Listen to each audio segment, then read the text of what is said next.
ನಮಸ್ಕಾರ ವೀಕ್ಷಕರೇ, ಏಷ್ಯಾನೆಟ್ ಸುವರ್ಣ ನ್ಯೂಸ್ನ ಸಮಸ್ತ ವೀಕ್ಷಕರಿಗೆ ಸಂಕ್ರಾಂತಿ ಹಬ್ಬದ ಹಾರ್ದಿಕ ಶುಭಾಶಯಗಳು. ಸಂಕ್ರಾಂತಿ ಹಬ್ಬ ಅಂದರೆ ಅದಕ್ಕೆ ತನ್ನದೇ ಆದಂಥ ಧಾರ್ಮಿಕ ವಿಶೇಷತೆ ಇದೆ. ಇವತ್ತು ಸೂರ್ಯ ಧನುರಾಶಿಯಿಂದ ಮಕರ ರಾಶಿಗೆ ಬರ್ತಾ ಇದ್ದಾನೆ. ಹಾಗಾಗಿ ಇದನ್ನು ಮಕರ ಸಂಕ್ರಾಂತಿ ಅಂತ ಕರಿತೀವಿ.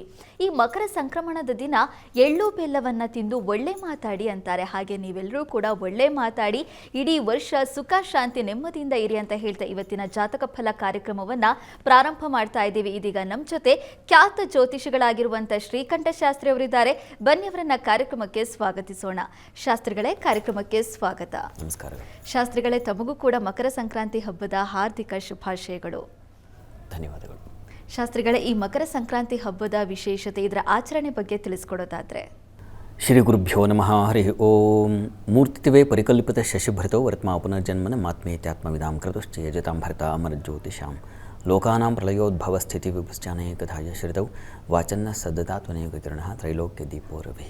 ಸಮಸ್ತ ವೀಕ್ಷಕರಿಗೆ ಶುಭೋದಯ, ಶುಭ ಬೆಳಗು. ಮಕರ ಸಂಕ್ರಾಂತಿ ನಿಮ್ಮ ಬದುಕಿಗೆ ಒಂದು ಹೊಸ ಬೆಳಕನ್ನು, ಹೊಸ ಪಥವನ್ನು ತಂದುಕೊಡಲಿ ಅಂತ ಆಶಿಸ್ತಾ ಈ ಹೊತ್ತಿನ ವಿಶೇಷವನ್ನು, ಅದರ ಮಹತ್ವವನ್ನು ತಿಳಿಯೋಣ. ತತ್ಪೂರ್ವದಲ್ಲಿ ಹೊತ್ತಿನ ಪಂಚಾಂಗವನ್ನು ಗಮನಿಸಿಕೊಳ್ಳೋಣ. ಶ್ರೀ ವಿಶ್ವಾವಸುನಾಮ ಸಂವತ್ಸರ ಉತ್ತರಾಯಣ ಹೇಮಂತ ಋತು ಪುಷ್ಯಮಾಸ ಕೃಷ್ಣ ಪಕ್ಷವಾಗಿದೆ. ಈ ದಿವಸ ಗುರುವಾರವಾಗಿರ್ತಕ್ಕಂಥದ್ದು, ದ್ವಾದಶಿ ತಿಥಿ, ಜ್ಯೇಷ್ಠ ನಕ್ಷತ್ರ. ಈ ದಿವಸ ಉತ್ತರಾಯಣ ಪುಣ್ಯಕಾಲವು ಪ್ರಾರಂಭ. ಈ ದಿವಸದಿಂದ ಉತ್ತರಾಯಣ ಅಂತ ಈಗಾಗಲೇ ಶುರುವಾಗಿದೆ. ನಾನು ಈ ಹಿಂದೆ ಹೇಳಿದ್ದೆ, ಅದು ಡಿಸೆಂಬರ್ 21-22 ಹಾಗೆಯೇ ಶುರುವಾಗಿಬಿಟ್ಟಿರುತ್ತೆ ನಮ್ಮ ಹವಾಮಾನ ರೀತಿಯಲ್ಲಿ. ಆದರೂ ನಮ್ಮ ಪಂಚಾಂಗ ಹೇಳ್ತಾ ಇದೆ ಈ ಹೊತ್ತಿನಿಂದ ಉತ್ತರಾಯಣ ಅಂತಕ್ಕಂಥದ್ದು. ಇರಲಿ, ಈ ಉತ್ತರಾಯಣದ ವಿಚಾರ ಅರ್ಥ ಮಾಡಿಕೊಳ್ಳೋಣ. ಈ ದಿವಸ ಇನ್ನೂ ಒಂದು ವಿಶೇಷ ಇದೆ. ಅದೇನಪ್ಪ ಅಂದರೆ, ಕುಜನ ಸಂಕ್ರಮಣವೂ ಇದೆ. ನೆನ್ನೆ ಸೂರ್ಯನ ಸಂಕ್ರಮಣ ಆಗೋಗಿದೆ. ಈ ದಿವಸ ಕುಜ ಕೂಡ ಈ ಮಕರ ರಾಶಿಯನ್ನು ಪ್ರವೇಶ ಮಾಡ್ತಾನೆ. ಮಕರ ರಾಶಿ ಹಾಗೂ ಕರ್ಕಟಕ ರಾಶಿ, ಈ ರಾಶಿ ಚಕ್ರವನ್ನು ಗಮನಿಸಿಕೊಂಡಾಗ ಈ ಮಕರ ರಾಶಿಗೆ ಕರ್ಕಟಕ ರಾಶಿಗೆ ತುಂಬ ವಿಶೇಷವಾದ ಪ್ರಾಧಾನ್ಯತೆ ಇದೆ. ಇದು ಏನನ್ನು ಹೇಳ್ತಾ ಇದೆ ಅಂತಂದರೆ, ನಮ್ಮ ಒಂದು ವರ್ಷದ ಕಾಲಚಕ್ರದಲ್ಲಿ ಈ ವಿಭಾಗ ಏನಿದೆ, ಮಕರದಿಂದ ಕರ್ಕಟಕ ರಾಶಿವರೆಗೆ ಇರತಕ್ಕಂಥ ಈ ಕಾಲ, ಇದು ನಮ್ಮ ವರ್ಷದ ಅರ್ಧ ಭಾಗ. ಇಲ್ಲಿಂದ ಉತ್ತರಾಯಣ ಅಂತಲೂ, ಸೂರ್ಯ ಕರ್ಕಟಕ ರಾಶಿಗೆ ಬಂದಾಗ ಅಲ್ಲಿಂದ ಮುಂದೆ ಅದನ್ನು ದಕ್ಷಿಣಾಯಣ ಅಂತಲೂ ಕರೆಯಲಾಗುತ್ತೆ. ಒಂದು ದೇವತೆಗಳ ರಾತ್ರಿ, ಈಗ ದೇವತೆಗಳ ಹಗಲು. ನಾವೀಗ ದೇವತೆಗಳ ಹಗಲನ್ನು ಪ್ರವೇಶ ಮಾಡಿದ್ದೀವಿ. ಈಗಾಗಲೇ ದೇವತೆಗಳಿಗೆ ಹಗಲು ಶುರುವಾಗಿದೆ, ಶುಭ ಕಾಲ ಶುರುವಾಗಿದೆ, ಬೆಳಕಿನ ಕಾಲ ಶುರುವಾಗಿದೆ ಅಂತ ಅರ್ಥ. ಹವಾಮಾನ ರೀತಿಯಲ್ಲೂ ಅಷ್ಟೇ. ಇಷ್ಟು ದಿವಸ ಇದ್ದಂತಹ ಚಳಿ, ಮಳೆ ಇವುಗಳಿಂದಾಗಿ ಒಂದು ರೀತಿಯ ಮನುಷ್ಯನಿಗೆ ಮಳೆಯಿಂದಲೇ ಬೆಳೆ, ಸಂಶಯ ಇಲ್ಲ ಅದರಲ್ಲಿ. ಆದರೆ ಒಂದು ರೀತಿಯ ಪರಿಶ್ರಮದ ಕಾಲ ಅದು. ಈಗ ಇಷ್ಟೆಲ್ಲ ಪರಿಶ್ರಮಕ್ಕೆ ಫಲವಾಗಿ ಸುಗ್ಗಿ ಕಾಲ ಬಂದು ನಿಂತಿದೆ. ಹೀಗಾಗಿ ಸುಗ್ಗಿ ಹಬ್ಬ ಇದು. ನಮ್ಮ ಭಾರತೀಯತೆಯಲ್ಲಿ ಪ್ರತಿ ಋತುವಿಗೂ ಒಂದೊಂದು ಮಹತ್ವ ಇದೆ. ಆಯಾ ಋತುಗಳು ಬಂದಾಗ ಆಯಾ ಸಂಪತ್ತು ನಮಗೆ ಬಂದು ಒದಗಿ ಮನುಷ್ಯನನ್ನು ಸಮೃದ್ಧಿಯನ್ನಾಗಿ ಮಾಡುತ್ತೆ. ಮಳೆ ಇಲ್ಲದೇ ಇದ್ದರೆ ನಿಮಗೆ ಹೇಗೆ ಬೆಳೆ ಬರೋದು, ಈ ಸಂಭ್ರಮ ಬರೋದಾದರೂ ಹೇಗೆ? ಈ ಸಂಭ್ರಮಕ್ಕೆ ನಾವು ಕಷ್ಟಪಡಬೇಕಲ್ವ. ಹಾಗಾಗಿ ಕಷ್ಟದ ಕಾಲವೇ ಆಗಿರುತ್ತೆ ಆ ದಕ್ಷಿಣಾಯಣ ಸಂಪೂರ್ಣವಾಗಿ. ಮನುಷ್ಯ ಒಂದು ತಿಂಗಳು ಸಂಪೂರ್ಣವಾಗಿ ಕಷ್ಟಪಟ್ಟರೆ ಒಂದು ತಿಂಗಳ ಕೊನೆಯಲ್ಲಿ ಅವನ ಸಂಬಳ ತಗೊಳ್ತಾನೆ. ಹಾಗೆ 6 ತಿಂಗಳ ದುಡಿಮೆ ರೈತನಿಗೆ. ನಮ್ಮದು ಕೃಷಿ ದೇಶ, ಹೀಗಾಗಿ ಕೃಷಿಗೆ ಹೆಚ್ಚಿನ ಮಹತ್ವ. ಎಲ್ಲರೂ ಕೃಷಿಕರೇ ಆಗಿದ್ದರಲ್ವ. ಹೀಗಾಗಿ 6 ತಿಂಗಳಲ್ಲಿ ಚೆನ್ನಾಗಿ ದುಡಿದು ಯಾವುದೇ ಭೋಗದಲ್ಲಿ ಆಸಕ್ತರಾಗದೆ ಕೇವಲ ಕರ್ತವ್ಯ ಮತ್ತು ಕರ್ತವ್ಯವನ್ನೇ ಭಗವಂತ ಅಂತ ನೆಚ್ಚಿಕೊಂಡು ಮಾಡ್ತಕ್ಕಂಥ ಆ ಪರಿಶ್ರಮಕ್ಕೆ ಈ ಸುಗ್ಗಿ ಕಾಲ, ಈಗ ಆ ಬೆಳೆ ಬಂದು ಕೈ ಸೇರತಕ್ಕಂಥದ್ದು. ತನ್ಮೂಲಕ ಸಂಭ್ರಮ, ನಾಡಿನಾದ್ಯಂತ ಆ ಸಂಭ್ರಮ, ಸಿರಿ, ಅವುಗಳ ದಾನ, ಇದು ಈ ಸಂಕ್ರಾಂತಿಯ ವಿಶೇಷ. ಸಂಕ್ರಾಂತಿ ಏನಪ್ಪ ಅಂತಂದರೆ, ಏನು ಭಗವಂತನಿಗೆ ಆಗುವಂಥ ಬೆಳಕು ನಮ್ಮ ಬದುಕಿಗೆ ಆನಂದ. ಹೀಗಾಗಿ ಆ ಬೆಳೆಯ ಪರಿಶ್ರಮ ಕಳೆದು ಈಗ ನಮಗೆ ಆನಂದದ ಕಾಲ ಶುರುವಾಗಿದೆ ಅನ್ನೋದನ್ನು ಸೂಚಿಸ್ತಾ ಇದೆ. ಮತ್ತು ಆಹಾರ ಪದ್ಧತಿಯಲ್ಲೂ ಹಾಗೆ. ಈಗ ನೋಡಿ, ಎಳ್ಳು ಬರ್ತಕ್ಕಂಥ ಕಾಲ, ಆ ಎಳ್ಳು ಸಮೃದ್ಧವಾಗಿರಬೇಕು ಈಗ. ಯಾಕೆಂದರೆ ಚಳಿಗೆ ಆ ಆಯಿಲಿ ಅಂದರೆ ಯಾವುದನ್ನು ನಾವು ತೈಲಾಂಶ ಅಂತೀವೋ ಅದು ಬೇಕಾಗುತ್ತೆ ಮನುಷ್ಯನಿಗೆ, ಇಲ್ಲಂದರೆ ಚರ್ಮ ಎಲ್ಲ ಒಡೆದು ಹೋಗುತ್ತೆ. ಮರಗಳೇ ನೋಡಿ, ಅವುಗಳು ಈಗ ಎಲೆಗಳನ್ನ ಉದುರಿಸ್ಕೊಳ್ತವೆ, ಅದರಲ್ಲಿರ್ತಕ್ಕಂತಹ ಸತ್ವವನ್ನೆಲ್ಲ ಹಿಡಿದಿಟ್ಟುಕೊಂಡು ಹೊರಗಿನದ್ದೆಲ್ಲ ಬಿಟ್ಟಾಕತ್ತೆ. ಮತ್ತು ಯುಗಾದಿ ವೇಳೆಗೆ ಹೊಸ ಚಿಗುರು ಬಂದುಬಿಡುತ್ತೆ. ಇದೆಲ್ಲವೂ ಸೂರ್ಯನ ಮೇಲೆ ನಿಂತಿದೆ. ಸೂರ್ಯ ಪ್ರಖರವಾಗಿದ್ದಷ್ಟು ಕಾಲ ನಮಗೆ ತುಂಬ ಆರೋಗ್ಯ ಚೆನ್ನಾಗಿರುತ್ತೆ ಅಂತ. ಆ ಮೂಲಕ ಈ ಒಂದು ಸಂಕ್ರಾಂತಿಯ ಪರ್ವದಲ್ಲಿ ಆಹಾರಕ್ಕೂ ಪ್ರಾಧಾನ್ಯ ಇದೆ. ಹಾಗಾಗಿ ಎಳ್ಳು ಬೆಲ್ಲ ಹಂಚಿ, ಯಾಕೆ ಅಂತಂದರೆ ಎಳ್ಳು ತಿಂದರೆ ಅವನು ಸ್ವಲ್ಪ ಮಟ್ಟಿಗೆ ಈ ಶೀತ ಪ್ರಕೃತಿಯಿಂದ ಹೊರಗೆ ಬರ್ತಾನೆ. ಸ್ವಲ್ಪ ಜಿಡ್ಡಿನ ಅಂಶ ಒಳಗೆ ಹೋದರೆ ಅದು ಮುಖ್ಯವಾಗಿ ನಮಗೆ ಸಂತೋಷವಾಗಿರ್ತಕ್ಕಂಥ ವ್ಯಕ್ತಿಯ ಗುಣ ಏನಪ್ಪ ಅಂತಂದರೆ, ಸಮಾಗ್ನಿ ಸಮದೋಷಶ್ಚ ಸಮಧಾತು ಮಲಕ್ರಿಯಾ ಪ್ರಸನ್ನ ಆತ್ಮನೇಂದ್ರಿಯ ಮನಃ ಸ್ವಸ್ಥಯಿತ್ಯಭಿಧೀಯತೆ ಅಂತ ಯೋಗಶಾಸ್ತ್ರ ಹೇಳುತ್ತೆ. ಏನಿದರರ್ಥ? ಸಮಧಾತು, ಸಮಾಗ್ನಿ ಸಮದೋಷಶ್ಚ, ಸಮ ಅಗ್ನಿ ಚೆನ್ನಾಗಿರ್ಬೇಕು, ಜಠರಾಗ್ನಿ ತುಂಬ ಚೆನ್ನಾಗಿರಬೇಕು. ಇಲ್ಲ ಅಂತಂದರೆ ಆಹಾರ ತಿಂದದ್ದು ಜೀರ್ಣವಾಗೋದಿಲ್ಲ. ಈಗಂತೂ ಜೀರ್ಣಕ್ರಿಯೆ ಸ್ವಲ್ಪ ಕಷ್ಟ, ಯಾಕೆಂದರೆ ಚಳಿಗೆ ಯಾವುದೂ ಜೀರ್ಣ ಆಗೋದಿಲ್ಲ. ಹಾಗಾಗಿ ಆರೋಗ್ಯದಲ್ಲಿ ಏರುಪೇರು ವ್ಯತ್ಯಾಸ ಆಗ್ತಕ್ಕಂಥದ್ದು, ಉಷ್ಣ ಚಳಿಯ ಉಷ್ಣ ಇದೊಂಥರ ಕೆಟ್ಟದ್ದು, ತನ್ಮೂಲಕ ಚರ್ಮ ಎಲ್ಲ ಸೀಳ್ತಕ್ಕಂಥದ್ದು, ಈ ಥರದ್ದೆಲ್ಲ ಕಾಣ್ತೀವಿ.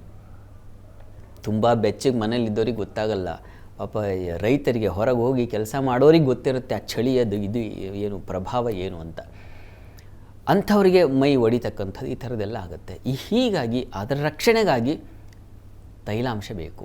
ಹಾಗಾಗಿ ಎಳ್ಳನ್ನು ಸ್ವೀಕರಿಸ್ತಕ್ಕಂಥದ್ದು ಇದೆ. ಅದ್ರ ಜೊತೆ ಕಡಲೆ ಬೀಜ ಮತ್ತೊಂದು, ಅದು ಕೂಡ ಎಣ್ಣೆಯ ಅಂಶವೇ, ಅದನ್ನು ಬೆರೆಸಿದ್ದಾರೆ ಅಷ್ಟೇ. ವಸ್ತುತಃ ಎಳ್ಳು ಬೆಲ್ಲ ಇದನ್ನೇ ಹೇಳಿದೆ. ಹೀಗಾಗಿ ಎಳ್ಳು ಅತಿಯಾಗಬಾರ್ದು, ಅತಿಯಾದರೆ ಒಂದು ವೇಳೆ ಅಂತ ಬೆಲ್ಲ ಸೇರಿಸಿದ್ರೆ ಅದನ್ನು ಹೊಡೆಯುತ್ತೆ ಅಂತ. ಹೀಗಾಗಿ ಅವೆರಡರ ಮಿಶ್ರಣದಿಂದಾಗಿ ಆರೋಗ್ಯ ಕಾಪಾಡಿಕೊಳ್ಳೋದೇ ಪ್ರಧಾನವಾದ ಅಂಶ ಈ ಒಂದು ಪರ್ವಕಾಲದ್ದು. ಇನ್ನು ಎರಡನೆಯದು, ಸಂಕ್ರಾಂತಿ ಈ ಸಂದರ್ಭದಲ್ಲಿ ಸ್ನಾನ, ದಾನ, ಜಪ, ತಪಸ್ಸು, ಹೋಮ ಇತ್ಯಾದಿಗಳಿಗೂ ಪುಣ್ಯ ಪರ್ವಕಾಲ ಇದು. ಪಿತೃದೇವತೆಗಳ ಆರಾಧನೆಗೂ ಪರ್ವಕಾಲ ಇದು. ಹೀಗಾಗಿ ನಾವು ಬಂದಿದ್ದು ಕೇವಲ ಬಂದ ಬೆಳೆಯೋ ಮತ್ತೊಂದು ಸಮೃದ್ಧತೆ ಬಂದಾಗ ಮೈ ಮರೆಯಲ್ಲ. ನಾವು ಭೋಗದಲ್ಲಿ ಈ ಪಾಶ್ಚಾತ್ಯರ ಹಾಗೆ ಕೇವಲ ನಾವು ಏನು ಅನುಭವಿಸೋದು, ಏನು ಸಂತೋಷ ಬೇರೆ ಇನ್ನೊಬ್ಬರಿಗೆ ಹಂಚದೆ ನಾವು ಒಬ್ಬರೇ ಸ್ವಾರ್ಥಿಗಳಾಗಿ ಮೆರೆಯಲ್ಲ ನಾವು. ಹೆಚ್ಚಿನದಾಗಿ ಬಂದಾಗ ಹಾಗಾಗಿ ಎಳ್ಳು ಬೆಲ್ಲ ಕೊಡ್ತಕ್ಕಂಥದ್ದು ಅರ್ಥ ಏನಪ್ಪ ಅಂತಂದರೆ, ಅದರಲ್ಲಿ ಇನ್ನೂ ಒಂದು ಅಂಶ ಇದೆ. ತಿಲದಲ್ಲಿ ಲಕ್ಷ್ಮಿಯ ಸಂಕೇತ, ಲಕ್ಷ್ಮಿಯ ಸಾನ್ನಿಧ್ಯ ಇದೆ. ಆಕೆ ಆ ಎಳ್ಳಿನಲ್ಲಿ ಲಕ್ಷ್ಮಿಯ ಆವಾಸ ಅಂತ, ಅದನ್ನು ನಾವು ಹಂಚಿದರೆ ಆ ಲಕ್ಷ್ಮಿ ಬೇರೆ ಕಡೆಯಲ್ಲೂ ನಮ್ಮಲ್ಲಿ ಮಾತ್ರವಲ್ಲ ಎಲ್ಲರಲ್ಲೂ ಆಕೆಯ ಸ್ಥಾನ, ಆಕೆಯ ಒಂದು ಏನು ಆ ಸಂಪತ್ತೇನಿದೆ, ಲಕ್ಷ್ಮಿಯ ಸಂಪತ್ತು ಎಲ್ಲ ಕಡೆಯಲ್ಲೂ ಅದು ಹರಡಲಿ, ಎಲ್ಲ ಕಡೆಗೂ ಆಕೆ ಸಮೃದ್ಧವಾಗಿರಲಿ, ಅವರೂ ಕೂಡ ಯಾರೂ ಬಡವರಾಗಿರಬಾರ್ದು ಅಂತಕ್ಕಂಥದ್ದು ಸೂಚಿಸಲಿಕ್ಕೆ ಬೆಳೆದದ್ದನ್ನು ದಾನ ಮಾಡೋದು ಬಹಳ ಮುಖ್ಯ ಅಲ್ವಾ. ಹೀಗಾಗಿ ಕೊಟ್ಟು ತಿನ್ನಬೇಕು, ಕೊಟ್ಟು ತಗೊಳ್ಬೇಕು. ಆ ರೀತಿಯಲ್ಲಿ ಕೊಡುವಿಕೆ ಬಹಳ ಪ್ರಧಾನ. ಸಿರಿ ಬಂದಾಗ ಕರೆದು ದಾನವ ಮಾಡು ಅಂತ ಹೇಳಿರೋದು ಈ ಕಾರಣಗಳಿಗೆ. ಹೀಗಾಗಿ ಈ ಆಚರಣೆಯ ಸಂಭ್ರಮದ ಜೊತೆಗೆ ದಾನ ಇದೆ, ಆಚರಣೆಯ ಜೊತೆಗೆ ಧ್ಯಾನ ಇದೆ. ಕೇವಲ ಸೂರ್ಯ ಪರಮಾತ್ಮನನ್ನು ಆರಾಧಿಸಬೇಕು ಅಂತ ಇದೆ. ಸೂರ್ಯನೇ ನಮಗೆ ನಿಜವಾದ ಆತ್ಮಜ್ಯೋತಿಯವನು. ಹೀಗಾಗಿ ನಾವೇನು ಅನ್ನೋದು ನಮ್ಮ ಅರಿವು ಉಂಟಾಗಬೇಕು ಅಂದರೆ ಸೂರ್ಯನನ್ನು ಆರಾಧಿಸಬೇಕು ಅಂತ. ಹೀಗಾಗಿ ನಮ್ಮ ಅರಿವು, ನಾವು ಪರಮಾತ್ಮನ ಶಕ್ತಿಯೇ ಆಗಿದ್ದೀವಿ ಅಂತಕ್ಕಂಥ ಯಾವ ವೇದ ಉಪನಿಷತ್ ಸಾರ ಇದೆಯೋ ಅವುಗಳ ಅರ್ಥ ತಿಳ್ಕೊಂಡು ಜೊತೆಗೆ ಇನ್ನೊಬ್ಬರನ್ನು ಗೌರವಿಸ್ತಕ್ಕಂಥದ್ದು. ಈ ಸಂದರ್ಭದಲ್ಲಿ ಅಯ್ಯಪ್ಪ ಸ್ವಾಮಿಯು ನೆನಪಾಗುತ್ತೆ. ತುಂಬ ವಿಶೇಷವಾದ ಒಂದು ಅರಿವನ್ನು ಕೊಡ್ತಕ್ಕಂತಹ ಸ್ವಾಮಿ. ಆ ಸ್ವಾಮಿ ಯಾರು ನೀವು ಮಾಲೆ ಹಾಕ್ಕೊಳ್ತಿರೋ ನೋಡಿ, ಎಂಥ ಸಮಾನತೆ ಅಂದರೆ ಬೇರೆ ಯಾರೂ ನಿರ್ಮಾಣ ಮಾಡಲಿಕ್ಕಾಗಲೇ ಇಲ್ಲ, ಅಯ್ಯಪ್ಪ ಸ್ವಾಮಿ ನಿರ್ಮಾಣ ಮಾಡಿದ್ದಾರೆ. ಹೇಗೆ ಅಂದರೆ, ನೀವು ಮಾಲೆ ಹಾಕ್ಕೊಂಡು ಬಿಟ್ಟರೆ ನಿಮ್ಮ ಮಾಲೆ ಹಾಕಿದವರೆಲ್ಲ ಸ್ವಾಮಿಗಳೇ, ಯಾರನ್ನೂ ನಾವು ಅವರ ಹೆಸರಿಡಿದು ಕರೆಯೋದಿಲ್ಲ. ಯಾಕೆ ಅಂದರೆ ಅಯ್ಯಪ್ಪನ ತತ್ವವೇ ಅದು, ತತ್ವಮಸಿ, ಅದು ನೀನೇ ಆಗಿದ್ದೀಯಾ, ನೀನು ಅಯ್ಯಪ್ಪ ಸ್ವಾಮಿ ಆಗಿದ್ದೀಯ. ಮಾಲೆ ಹಾಕಿದ್ರೆ ನೀನೇ ಅಯ್ಯಪ್ಪ ಆಗಿದ್ದೀಯಾ ಅಂತ ಅರ್ಥ. ಹೀಗಾಗಿ ಇಂಥ ಸಮಾನತೆಯನ್ನು ಎಲ್ಲರಲ್ಲೂ ಕಾಣಬೇಕು. ಅದು ಕರ್ಕಟಕ ಮಕರ ಸಂಕ್ರಾಂತಿಯ ಸೂರ್ಯನಾರಾಯಣನ ಶಕ್ತಿಯ ಅರಿವು ಅಂತ ಹೇಳಿದ್ನಲ್ಲ, ಅದರ ತತ್ವ ಏನಪ್ಪ ಅಂದರೆ ಅಲ್ಲಿ ಅಯ್ಯಪ್ಪ ಸ್ವಾಮಿಯಲ್ಲಿದೆ. ಅದು ನೀನು ಬೇರೆ ಅಲ್ಲ, ನಾನು ಬೇರೆ ಅಲ್ಲ, ಎಲ್ಲರೂ ಸಮಾನರಪ್ಪ. ಸಮಾನತೆಯನ್ನು ತಂದಿರತಕ್ಕಂಥದ್ದೇ ಈ ಮಕರ ಸಂಕ್ರಾಂತಿ. ಅದು ಅಯ್ಯಪ್ಪನಲ್ಲಿ ನಾವು ಕಾಣ್ತಾ ಇದ್ದೀವಿ. ಹೀಗಾಗಿ ನಮ್ಮ ಸಂಪ್ರದಾಯ ಹೇಗಪ್ಪ ಇದೆ ಅಂತಂದರೆ, ಈ ಆಚರಣೆಗಳೆಲ್ಲ ಎಲ್ಲರೂ ಒಂದೇ, ಎಲ್ಲರಿಗೂ ಸಂತೋಷ ಹರಡಿರಬೇಕು, ಎಲ್ಲರಲ್ಲೂ ಆ ಸಮೃದ್ಧಿ ಇರಬೇಕು. ಲಕ್ಷ್ಮಿಯನ್ನು ನಾನು ಅದೇ ಅರ್ಥದಲ್ಲೇ ಹೇಳಿದ್ದು. ಎಲ್ಲ ಕಡೆಗೂ ವ್ಯಾಪಕವಾಗಿದ್ದರೆ ಎಲ್ಲೂ ದುರ್ಭಿಕ್ಷೆ ಇರಬಾರ್ದು, ಎಲ್ಲೂ ಬಡತನ ಇರಬಾರ್ದು, ಯಾರಿಗೂ ನೋವಿರಬಾರ್ದು. ಸರ್ವೇ ಜನಾ ಸುಖಿನೋ ಭವಂತು ಅಂತಲೇ ಹೇಳೋದು ಅಲ್ವಾ. ಹೀಗಾಗಿ ಎಲ್ಲ ಜನರು ಸುಖವಾಗಿರಬೇಕು ಅಂತಲೇ ವೇದಗಳ ಆಶಯ. ಅದರ ಅವುಗಳ ಅಂಗವಾಗಿರ್ತಕ್ಕಂತಹ ಈ ಹಬ್ಬಗಳೋ ಹರಿದಿನಗಳೋ ಮತ್ತೊಂದೋ ಇವುಗಳು ಕೂಡ ಅದನ್ನೇ ಸಾರುತ್ತೆ. ಬೇರೆ ಬೇರೆ ರೀತಿಯಲ್ಲಿರುತ್ತೆ ಅದು ಅಷ್ಟೇ. ಇದನ್ನು ಅರ್ಥ ಮಾಡಿಕೊಂಡು ನಾವು ಆಚರಣೆ ಮಾಡಿದಾಗ ನಿಜವಾಗಿಯೂ ನಮ್ಮ ದೇಶದಲ್ಲಿ ಈ ತಾರತಮ್ಯ ಅಂತೀವಲ್ಲ, ಅದು ಉಂಟಾಗೋದಿಲ್ಲ. ಯಾರಲ್ಲೂ ದ್ವೇಷ ಭಾವನೆ ಬರೋದಿಲ್ಲ. ಕೃಷ್ಣ ಪರಮಾತ್ಮ ಹೇಳಿದ್ದು ಅದ್ವೇಷ್ಟ ಸರ್ವಭೂತಾನಾಂ ಮೈತ್ರಃ ಕರುಣ ಏವಚ. ಯಾಕಪ್ಪ ನೀನು ಬೇರೆ ಕಡೆ ದ್ವೇಷ ಮಾಡೋದು ಯಾಕಪ್ಪ? ಎಲ್ಲರೂ ಒಂದೇ, ಎಲ್ಲರೂ ಸಮಾನರಾಗಿದ್ದೀರ, ಎಲ್ಲರೂ ಸಹೋದರ ಸಹೋದರಿಯರ ಬಾಂಧವ್ಯದಲ್ಲಿ ಇರಬೇಕು. ಹಾಗಿದ್ದಾಗ ಸಮಾಜ ಉನ್ನತವಾಗುತ್ತೆ, ಆದರ್ಶವಾಗುತ್ತೆ, ಮತ್ತೊಬ್ಬರು ಅನುಕರಿಸ್ತಾರೆ. ನಾವು ವಿದೇಶಿಗರನ್ನು ಅಂಥ ಬಟ್ಟೆ ಹಾಕ್ಕೊಂಡು ಇಂಥ ಇವುಗಳೆಲ್ಲ ಅನುಕರಿಸೋದಲ್ಲ, ಮೌಲ್ಯಗಳಿಂದಾಗಿ ನಮ್ಮ ಒಂದು ಗುಣ ಏನಿದೆ. ಶ್ರೀರಾಮಚಂದ್ರ ಯಾಕೆ ಈ ಹೊತ್ತಿಗೂ ಆದರ್ಶವಾಗಿ ಬೇರೆ ದೇಶದವರು ರಾಮ ಅಂದರೆ ಹಾಗಿದ್ದಾನೆ ಅಂತ ಕರೀತಾರೆ ಅಂತಂದರೆ ಆ ಗುಣ ಸೌಂದರ್ಯ, ಗುಣ ವಿಭೂತಿ. ಹಾಗಾಗಿ ಇಂಥ ಗುಣ ನಮ್ಮ ಭಾರತೀಯರದ್ದು. ಹೀಗಾಗಿ ಇಂಥ ಆಚರಣೆಗಳು ನಾವು ಹೆಚ್ಚು ಮಾಡೋದರಿಂದ, ಇನ್ನೊಬ್ಬರಿಗೆ ಹೇಳ್ಕೊಡೋದ್ರಿಂದಾಗಿ ಇದರ ಗುಣ, ಇದರ ಸೌಂದರ್ಯ, ಇದರೊಳಗಿರ್ತಕ್ಕಂಥ ನೋಡಿ ದಾನ ಪ್ರವೃತ್ತಿ, ಧ್ಯಾನ ಪ್ರವೃತ್ತಿ, ಸ್ನಾನ, ಸೂರ್ಯನಿಂದಾಗಿ ಆ ನೀರಿನಲ್ಲೆಲ್ಲ ಕಳೆ, ಆ ಸೂರ್ಯನ ಕಿರಣಗಳ ಯಾವ ಶಕ್ತಿ ಇದೆ ಅದನ್ನು ವಿಜ್ಞಾನ ಬಗೆಹರಿದು ನೋಡಬಹುದು. ಏನೇನೋ ಖನಿಜಾಂಶಗಳು ಮತ್ತೊಂದು ಸೇರಿರ್ತಕ್ಕಂಥದ್ದು. ಆದರೆ ನಮ್ಮಲ್ಲಿ ಋಷಿಗಳು ಕಂಡಿದ್ದಾರೆ, ಆ ತಿಳಿಯಾದ ನೀರಿನಲ್ಲಿ ಸೂರ್ಯ ಕಿರಣಗಳು ಬಿದ್ದಾಗ ಆ ನೀರಿನಲ್ಲಿ ಅತ್ಯಂತ ಔಷಧ ಗುಣ ಅದರಲ್ಲಿ ಅಡಕವಾಗಿರುತ್ತೆ. ಹಾಗಾಗಿ ಸ್ನಾನ ಮಾಡಿ ಅಂತ. ಇದನ್ನೆಲ್ಲ ತಿಳ್ಕೊಂಡಾಗ ಇನ್ನೊಬ್ಬರು ಬಂದು, ವಿದೇಶಿಗರು ಬಂದು ನಮ್ಮಲ್ಲಿ ಆಚರಿಸ್ತಾರೆ. ಪಂಪಾ ಕ್ಷೇತ್ರದಲ್ಲಿ ಬಂದು ಆ ನೀರಿನ ಈ ದಿವಸ ಅದರ ಸ್ವರೂಪ ಬದಲಾಗಿರಬಹುದು, ಆದರೆ ಮೂಲ ಅದನ್ನು ಅರಸಿ ಹೋದಾಗ ಸ್ನಾನ, ದಾನ, ಧ್ಯಾನ, ತಪಸ್ಸು ಇವುಗಳೇ ಹಾಕಿದ್ದಾವೆ. ಇವುಗಳನ್ನು ನಾವು ತಿಳಿಪಡಿಸಬೇಕು, ಹೆಚ್ಚಿನ ಜನಕ್ಕೆ ಹೇಳ್ಕೊಡ್ಬೇಕು, ಇದು ಹೀಗೆ ಅಂತ.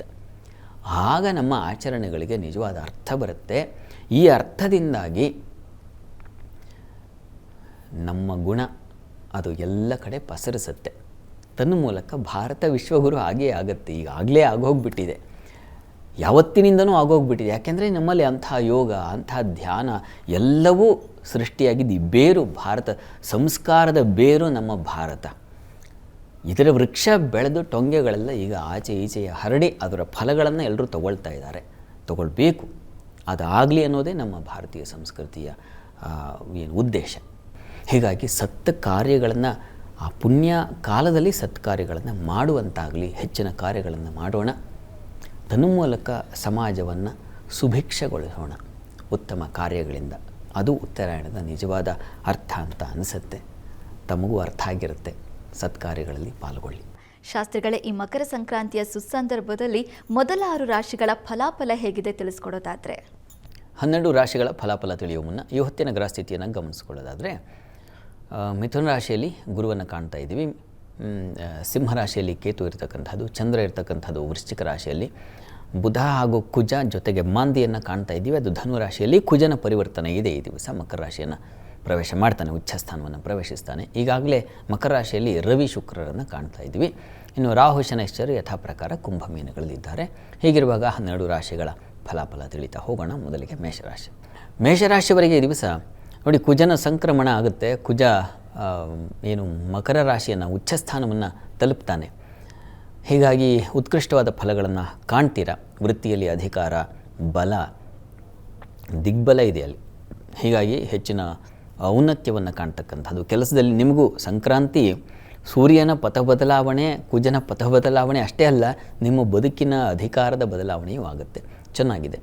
ಇನ್ನು ಈ ದಿವಸ ಸ್ವಲ್ಪ ಹೆಣ್ಣು ಮಕ್ಕಳಿಗೆ ಸ್ವಲ್ಪ ಅಸಮಾಧಾನವನ್ನು ಸೂಚಿಸ್ತಾ ಇದೆ. ಗಡಿಬಿಡಿ ಕೆಲಸಗಳು ಮತ್ತು ಇನ್ನೇನು ಇಷ್ಟು ಕೆಲಸ ಮಾಡಿದ್ರೂ ಇನ್ನೇನು ಅನ್ನಿಸ್ಕೊಳ್ಬೇಕಾದಂಥ ಪರಿಸ್ಥಿತಿ, ಅಪಮಾನ, ಈ ರೀತಿಯ ಒಂದು ಸಾಧ್ಯತೆ ಕೂಡ ಇದೆ.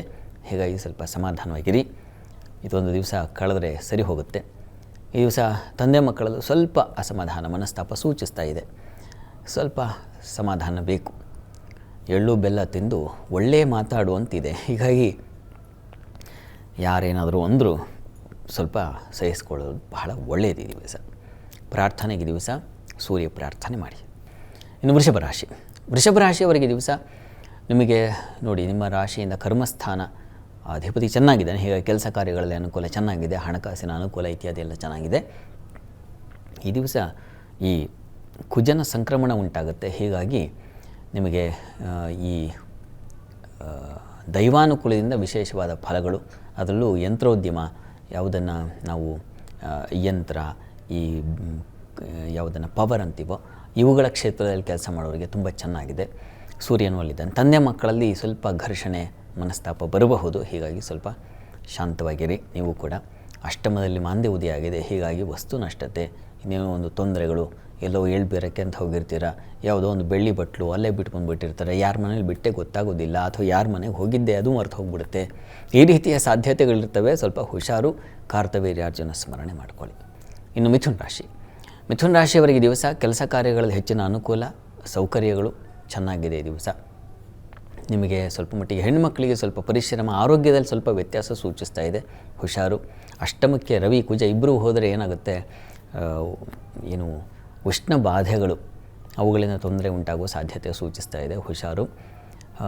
ಶೀತಕ್ಕೆ ನಿಮಗೆ ತೊಂದರೆಗಳಾಗುವ ಸಾಧ್ಯತೆ. ಮತ್ತು ಬಹಳ ಮುಖ್ಯವಾಗಿ ದಿವಸ ಸಂಗಾತಿಯಲ್ಲೂ ಮನಸ್ತಾಪ, ಭಿನ್ನಾಭಿಪ್ರಾಯ ಸೂಚಿಸ್ತಾ ಇದೆ. ತಪ್ಪದೇ ಈ ದಿವಸ ವಿಷ್ಣು ಸನ್ನಿಧಾನಕ್ಕೆ ಮುದ್ಗಾನ್ನ ನೈವೇದ್ಯ ಮಾಡಿಸಿ ಸ್ವಲ್ಪ ಪ್ರಸಾದ ತಗೊಳ್ಳಿ, ತುಂಬ ಒಳ್ಳೆಯದು. ಕರ್ಕಟಕ ರಾಶಿಯವರಿಗೆ ನೋಡಿ, ಕರ್ಮಸ್ಥಾನದ ಅಧಿಪತಿ ಬಲಿಷ್ಠನಾಗ್ತಾ ಇದ್ದಾನೆ. ಈ ಕಾರಣದಿಂದಾಗಿ ನಿಮಗೆ ಉದ್ಯೋಗಗಳಲ್ಲಿ ತುಂಬ ವಿಶೇಷವಾದ ಅನುಕೂಲ, ಶ್ರೀಮಂತಿಕೆ ಬರುತ್ತದೆ.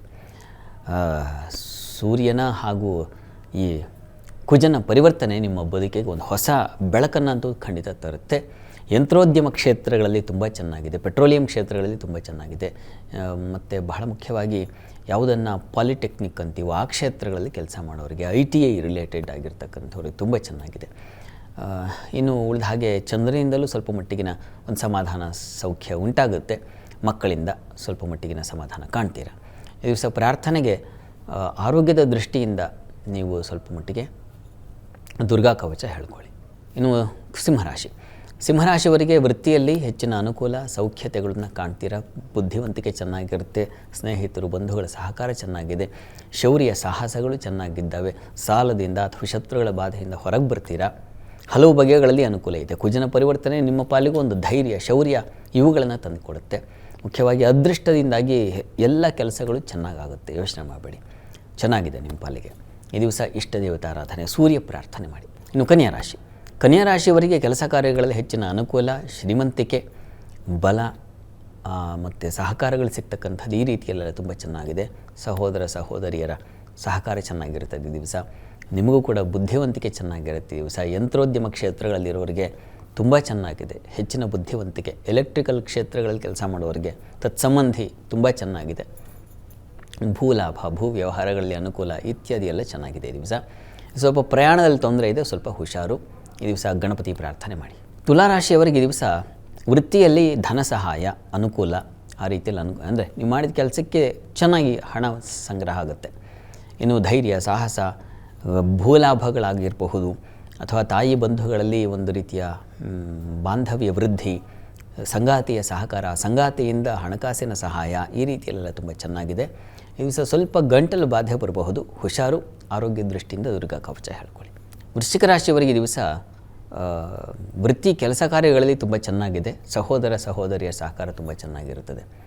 ವೃತ್ತಿಯಲ್ಲಿ ಅನುಕೂಲ, ಸಹಕಾರ ಚೆನ್ನಾಗಿರುತ್ತೆ ಈ ದಿವಸ.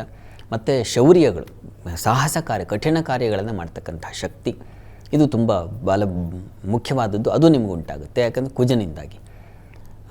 ಮತ್ತು ಈ ದಿವಸ ಸ್ವಲ್ಪ ಆಹಾರ ವ್ಯತ್ಯಾಸ ಮಾಡ್ಕೊಳ್ಳೋ ಸಾಧ್ಯತೆ. ಯಾರೋ ಎಳ್ಳು ಬೆಲ್ಲ ಹಂಚಿಬಿಟ್ಟಿದ್ದಾರೆ ಮನೆಯಲ್ಲಿ, ಅವರು ತಂದುಕೊಟ್ರು, ಇವರು ತಂದುಕೊಟ್ರು, ಎಲ್ಲ ತಿಂದು ಮುಗಿಸ್ದೆ ಅಂತ. ತೊಂದರೆ ಆಗುತ್ತೆ, ಸ್ವಲ್ಪ ಹುಷಾರು. ಈ ದಿವಸ ಅನ್ನಪೂರ್ಣೇಶ್ವರಿ ಪ್ರಾರ್ಥನೆ ಮಾಡಿ.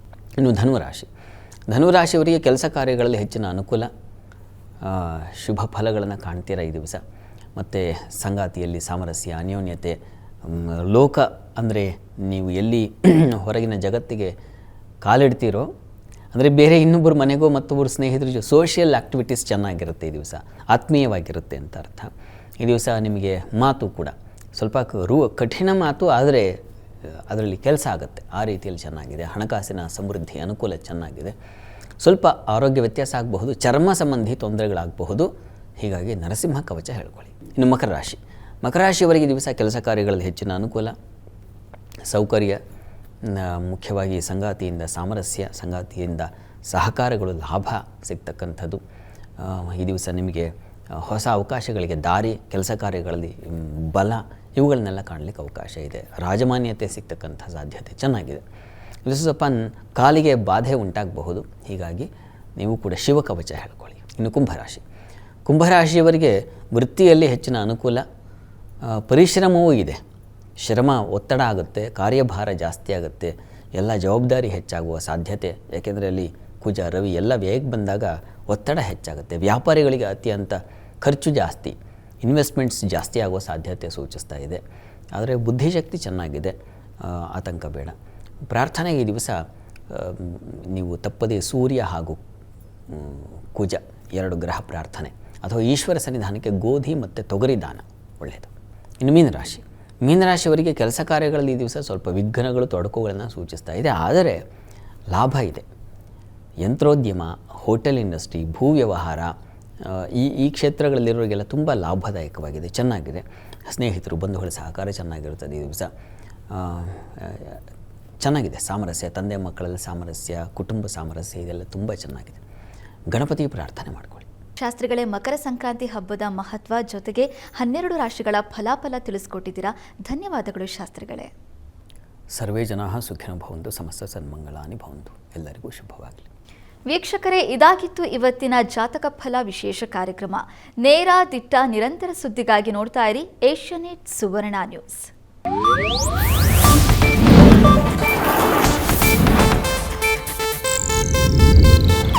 ಇದು ಏಷ್ಯಾನೆಟ್ ನ್ಯೂಸ್ ನೆಟ್ವರ್ಕ್ ಪ್ರಸ್ತುತಿ.